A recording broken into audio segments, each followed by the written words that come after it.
Hello, ladies and gentlemen. Welcome back to another episode of Heartless Chat, one-on-one interview with Will Sass. Today, we're going to be interviewing my friend all the way from Winnipeg, Manitoba, an absolute stud, my best friend, Benoit Lecuyer. We're going to be talking about dating, mental health, and a couple other interesting things today. Remember, ladies and gentlemen, don't be late on the bandwagon. If you like what you see, hit that bell on the bottom, like and subscribe. Let's get into it. I know the ops, man, I'm getting money and I'm flexing.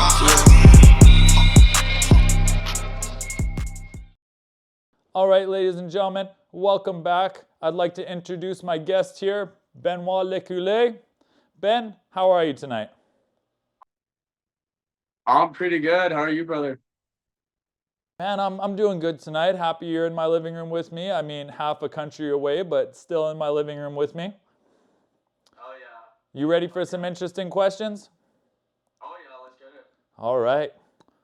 Well, my friend, let's start off. What can you tell the viewers a little bit about yourself? Okay, well, I guess to start, I'm 25. I'm from born and raised from Winnipeg, Manitoba. I guess I could say I'm a paid athlete. I get paid to be in the gym every day, so I love it. For hobbies, play hockey, boxing, jiu-jitsu.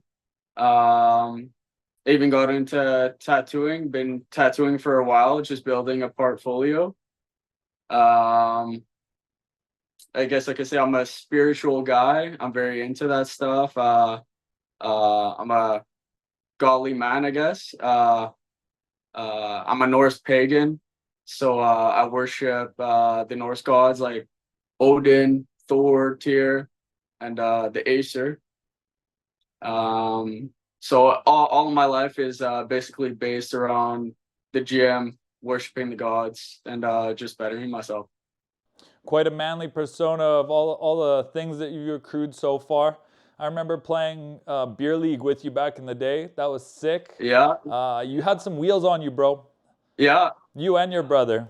Thank you, brother. Yeah, hockey is definitely a passion, and I don't play as much anymore. I spend most of my time in the gym, but yeah, it's definitely some fun playing hockey with you.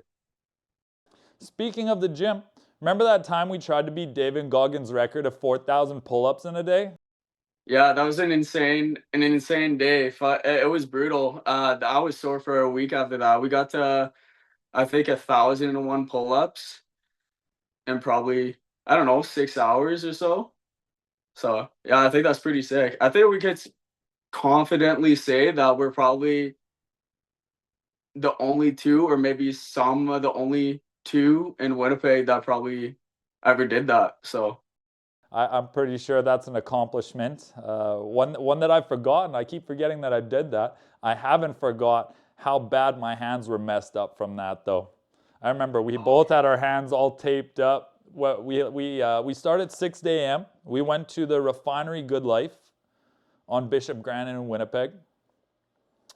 yeah. We stayed there till about 1. We had a quick lunch break, and then we hit one pull-up. Yeah, I think we just put too much time into our lunch, and we're just too sore, not fresh enough. So we just finished our first 1,000, and we're just taking a quick break, getting our food in, and got the chicken and protein shakes and protein bars and whatnot. So we're just Always hydration. Oh man. Oh, our hands are fucking getting torn apart, but Worth it. it's worth it. First 1,000 for us. That's incredible. So fuck yeah. More. I think we could have definitely gone more if we just kept going. But yeah, I guess we learn, and next time we do it, we'll get some more in. 1,001 was the benchmark. We're going to have to go back and try and beat that record. Oh, definitely we have to. Do you find that time in the gym has benefited your personal life, and what aspects has it brought improvement to in your whole life? It's definitely improved my life just in general. It takes away from all your bad habits. myself in the past, it's been drinking. That's actually what got me into the gym. I got into a really bad, especially during COVID. Everything shut down, not doing much. So I spent a lot of time drinking, and eventually it caught up to me. Started to have health issues, and I guess I'll get into it more later. I guess in the interview, but yeah, I got really bad. Got a gym membership. Been in the gym every day since, and it's definitely improved. You could just about everything you do in life, you could learn from the gym, taking it slow, taking it easy. You learn a lot about your mental. Um, it's really hard getting into the gym at first, and it's always about breaking those mental barriers. And even when you do get pretty seasoned in the gym, there's obviously the body dysmorphia. You're it's never ending. It's always a challenge. So I always see it as building my mental strength, seeing how far I could go, always pushing the limits. Yeah, just building the mental and physical strength 24/7. And it's also about the community. You always meet a lot of people that you get really close to. You're always around people who want to better themselves. So in general, I think it's just one of the best places you could be, especially with my past and drinking everything, being around people that I shouldn't be. Um, it's always about what you surround yourself with. That's what you become, and that's what I wanted to do. I wanted to get away from drinking and being with certain types of people, and so I looked at people that are succeeding in life. Well, man, the road to greatness wasn't made through comfort. It was made through trials and tribulations. And the harder the road, the better the greatness and the better the victory tastes, always. I'm a firm believer in that. Definitely, definitely, and especially with this day and age, with all the technology, you don't have to be as strong. You don't have to be, you know, as brave as you should. And you see a lot of people, or they're just not cut out. It definitely destroys your mental health. But there's that saying that says, I'd rather be a lion for a day than a sheep for 100 years. I think it is important, especially with now somehow it's all the toxic masculinity stuff. Of course, there's a lot of toxic males out, like real toxic males, but I, I, I'd, I'd like to disagree with that term toxic masculinity, though. I think there's just toxic behavior, right? There's not toxic femininity, there's not toxic masculinity, there's just toxic behavior. I think this attack on men and women's values alike is just not proper, right? I think that's a conversation for another time, but that kind of wants to lead me into this next question I have with you. So with new woke studies coming out, making the link between physical fitness and so-called self-righteousness and far-right extremism, what are your thoughts on that? well, I think the woke is definitely a big part of what's destroying this world. Um, uh, you know, it's definitely what a lot of people hate it, but it's definitely what's pushed, the far right guys like Andrew Tate to come out. And um, in my opinion, I think he's had a really good um, impact on men, especially during COVID times where where you're lonely or whatever. It's definitely pushed guys like him to come out. So there's an equal balance, and I'm starting to see that it is kind of shifting a little more where guys, at least most men are at least starting to realize like, hey, we can't be weak, we can't be like that. But it's that you see it in the world where a lot of guys are getting weaker mentality, and you're seeing it on social media all the time. Bro, I totally agree with you here. I believe that these people wouldn't even have a platform if it wasn't for this new age, this new thing, this new wokeness, right? People like Andrew Tate wouldn't have a platform. Trump would not be needed. There'd be no such thing as Jordan Peterson. Jordan Peterson would still be in the universities teaching, right? we would all be on to our normal lives, and these people wouldn't be needed in society if it weren't for this mess that what we now call progressivism. There's no meaning to it now. The whole woke culture is all about emotions and feelings, how people feel. There's no structure to it. There's no base to it anymore. It's especially in the far left and with the woke culture, it's always based around emotion. You can't really care. Emotions are real to a degree, but it doesn't trump reality or truth. So it's okay to be weak. It's okay to be, mentally weak to a degree, but eventually you have to do something about it. And nowadays, it's a lot of people playing the victim game.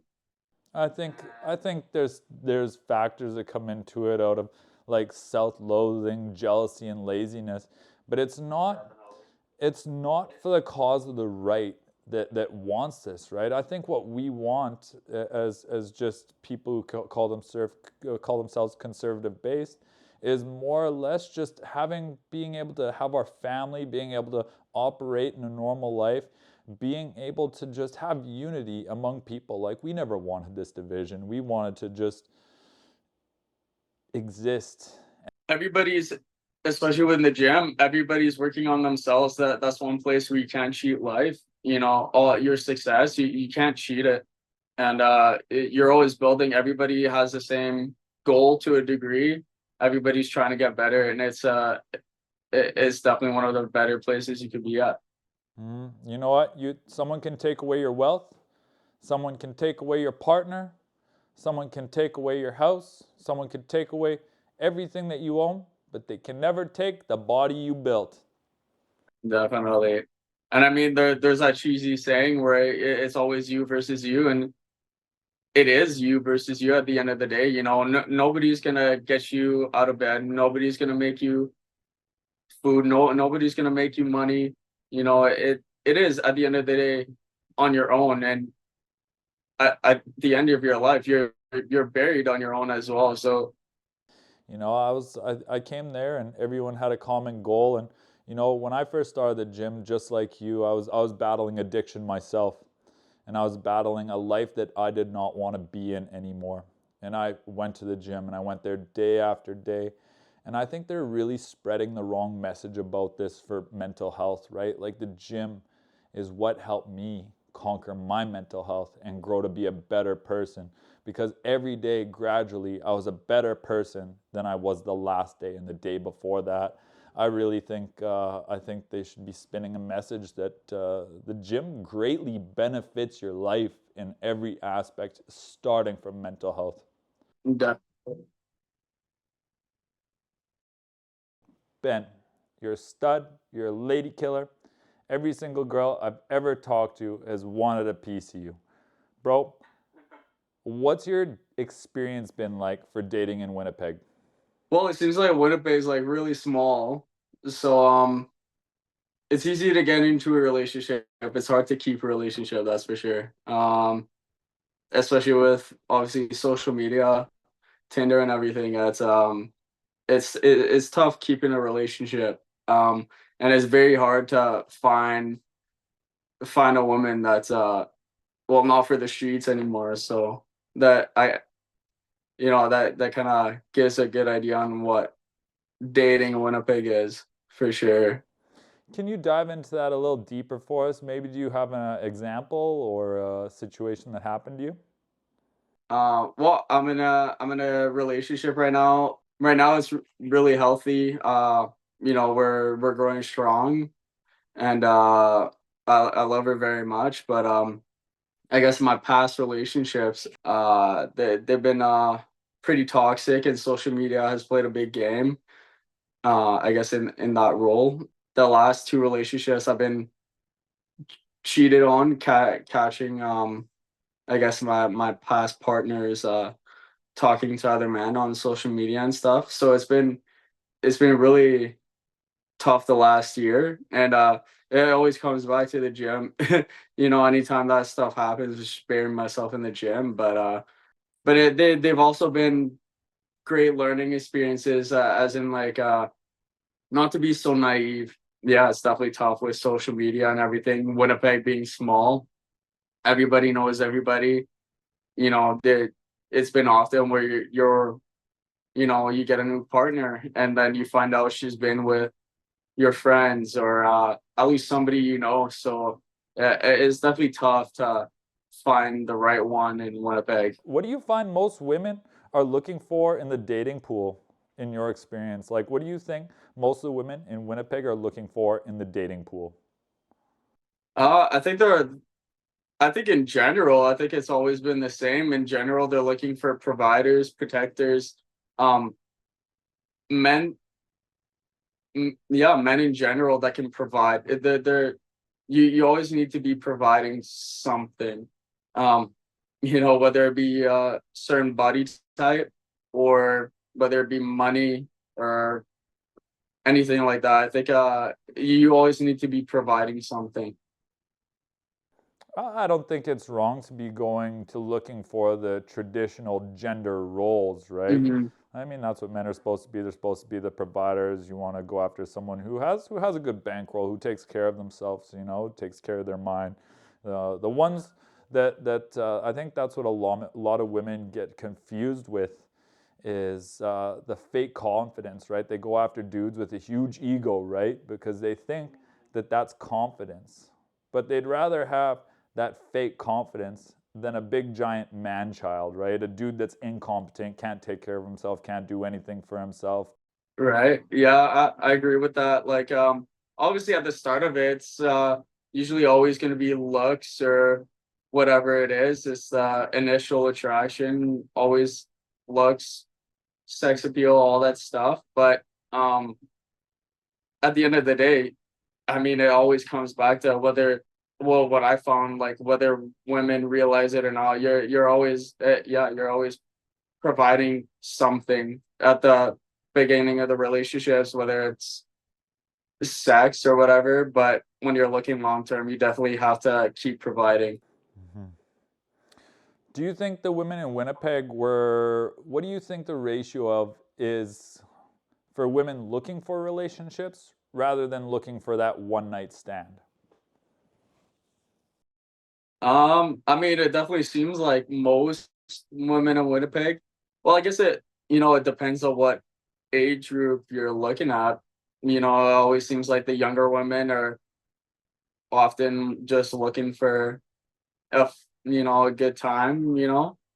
And as you grow older, as you mature more, um, that's when you start to realize that they want something more serious. But it often seems like when you're obviously younger, you just want to have a good time, and it's always about competition. There, it always comes back to who's the better option and whatnot. So, most times you'll find somebody, you'll be with them, but it doesn't last too long. That must have been you stealing everyone's girlfriends then, huh? Yeah, They found the better option. yeah. How's your current relationship? You said that you were happy. I'm very happy for you. What are some of the values in your current relationship that you really adore about this person that you'd like to share? Yeah, well, I guess for me, the main part is that what I like in a woman is when she's my piece. And makes me feel a big part of what makes our relationship work. We understand each other, and we make things work long distance wise, and trust. Obviously, trust is a huge thing. We trust each other, even with the long distance. We've been able to build that trust, and what I didn't have in other relationships was peace of mind. She gives me that. She's my peace. I think that's what every man wants, truly, is just to find peace at home. Definitely, definitely, and it's definitely been the major part. What makes me love her. What's made me love her has been that, definitely. I'm very happy for you, bro. I'm very happy you found that.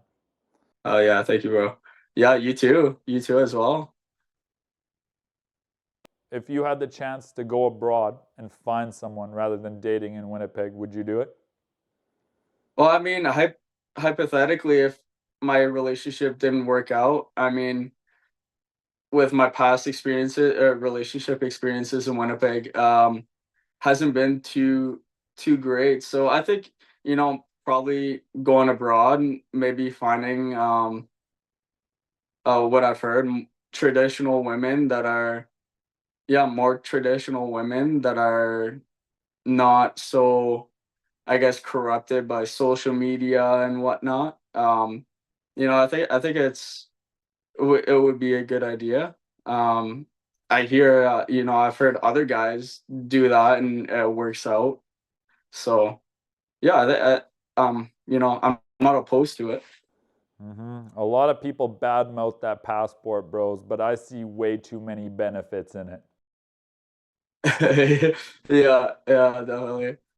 Have you ever been catfished in Winnipeg? Catfish, definitely, been catfished. I feel like it happens to everybody at least once or twice. My catfish scenario, she definitely didn't look her age, or sorry, she didn't look like her pictures and lied about her age. So yeah, definitely not the best scenario to be in. Did you find out she was older? No, the she was younger and she actually went to go pick her up and walks out and turns out her brothers or whatever her brothers were there to watch her walk out the door, and then I'm like, what's going on there or whatever, and she's like, well, I'm actually younger. I'm actually 17, 16 or something like that. So I'm like, get the fuck out of the car. I'm leaving. So there's definitely been a few, but mostly the catfishing part would be, just not looking like your pictures. That seems to be a definite one that happens a lot in Manitoba. The good old catfish. I have a lot of buddies who got some good catfish stories. Definitely, and especially with the club scene, you see it in person more. Where there are a lot of clubs, you see it happen like more and more. But women coming in with fake IDs, being younger, and then you see it pretty often. Where, well, once in a while, you see somebody catch a charge because a woman will come in, a girl will come into the club with a fake ID, and then turns out they're underage, and it's never never a good scenario. Most girls out there would like to know what would make or break the second date. What are some things for you that would make you want to go on a second date? For me, mostly what I found is being very interactive. Maybe you're competitive. So in certain activities, I like to see like,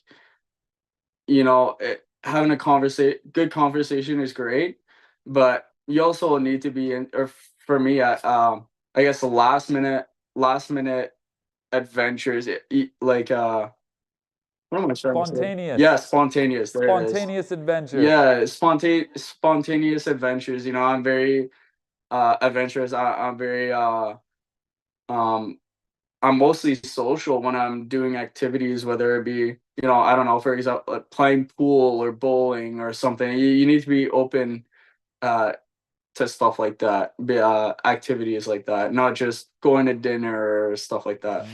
Yeah, it sucks going on a date when all she gives you is one word replies and then she's on her phone the whole time.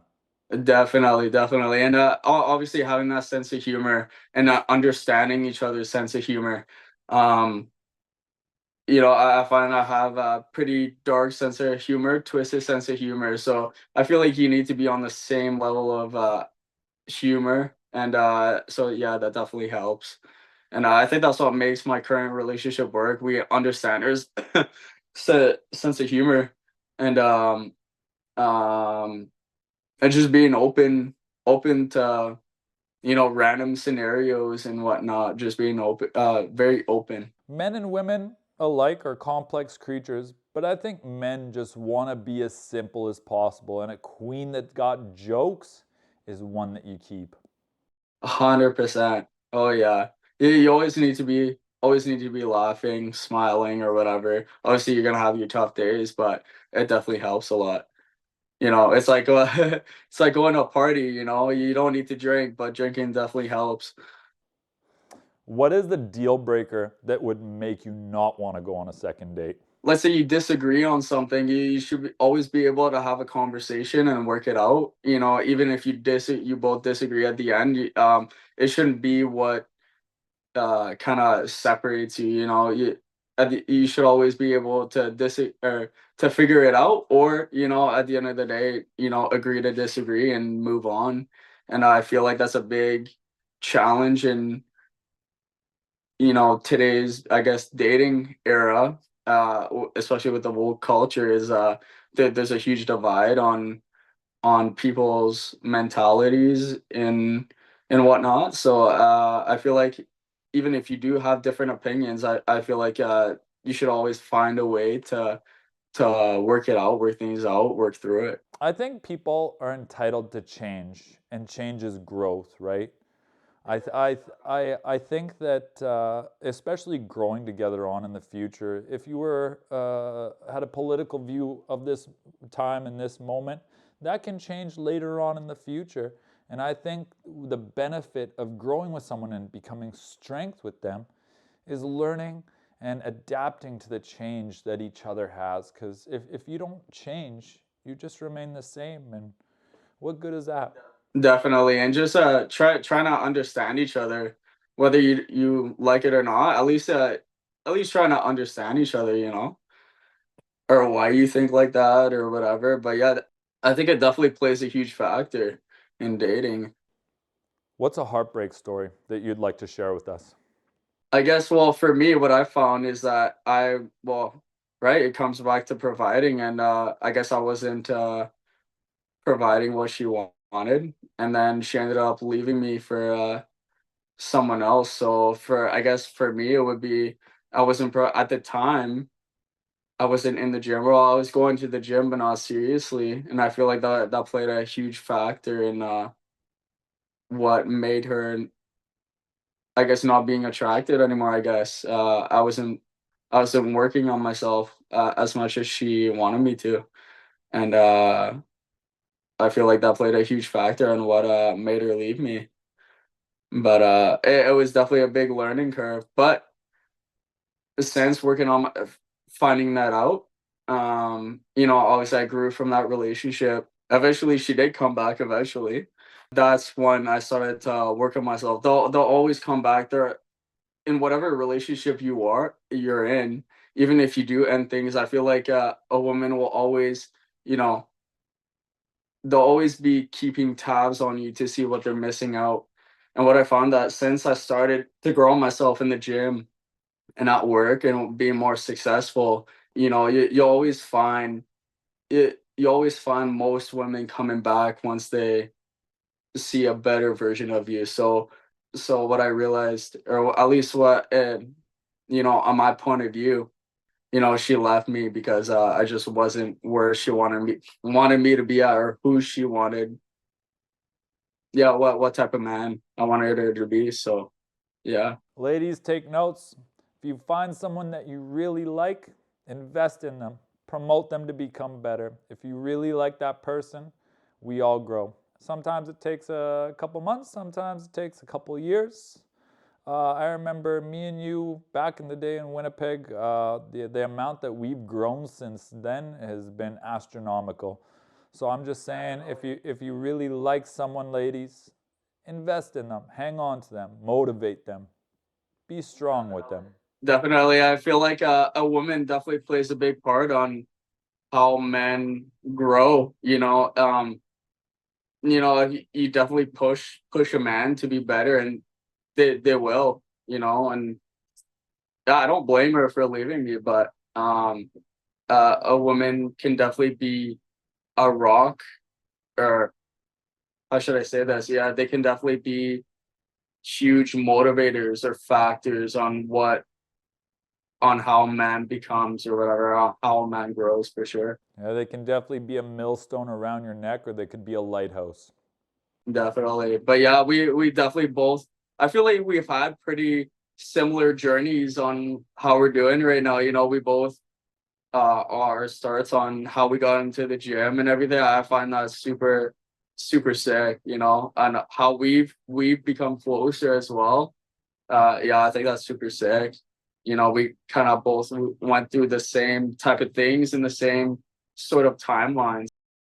Bro, thank you for the interview so much. I got one last question before we part ways for the night, though. Hell yeah. Knowing that you're an absolute unit and easily attract women, what kind of tips do you have for dudes that are struggling in the field of dating? And in your opinion, what do you think helps in sealing the deal? I think the most important part is that you should stop looking and just focus on yourself. You know, you find a lot of guys, you know, they're going to the club or social media or whatever, trying to find women. But I think you should stop looking and just focus on yourself, focus on your growth, your financials, your body, you know, getting fit, getting healthy, getting a strong mentality, and just building yourself up. I think that's the main thing you should be working on. And once you stop looking and then you get to a certain point, women will come to you. And just growing your confidence. But obviously you do need to go through your losses too. And you know, a part of gaining your confidence is getting rejected, not being afraid of getting rejected. And same thing in life, you know, not being afraid to fail and just keep pushing, keep following your purpose, keep pursuing your purpose. And that's what will make you a better man and become the man that you needed when you were a child, you know? Yeah, man, I really believe in that.